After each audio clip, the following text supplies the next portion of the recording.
start with you, Sid. How deep a run can you see this Spain side making in the forthcoming World Cup?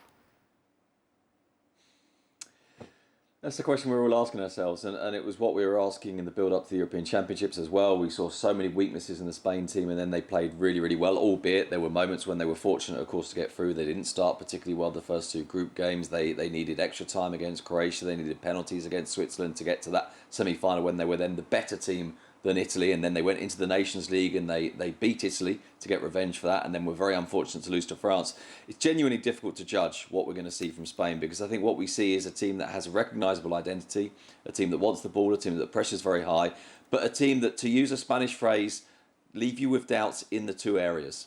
They don't finish enough of their chances, and they seem to give away goals from very, very little.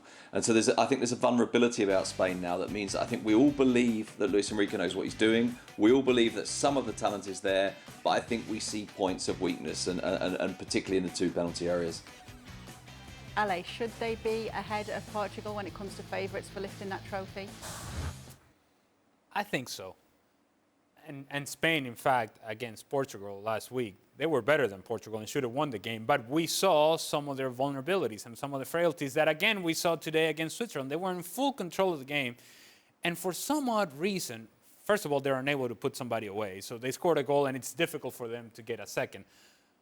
But defensively, they start making mistakes that you just kind of go, my goodness, this is juvenile stuff. Unai Simon went hunting for butterflies, running outside his own 18-yard box for no particular reason.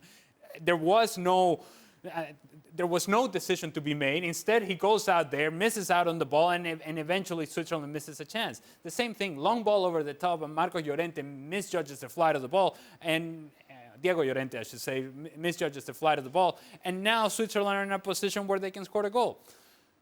So to the point that Sid was just making, while I like Spain a lot in their possession, and I like Gavi, and you know I love me some Pedri whenever he comes back from injury, and he'll make a difference in this team, and Busquets seems to be playing better.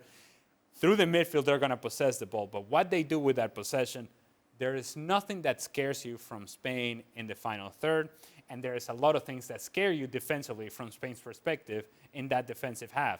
You just look at them defensively, you go, man, they are vulnerable in 1v1 situations, they're vulnerable with speed, they're vulnerable in trying to keep up with guys' movement off the ball.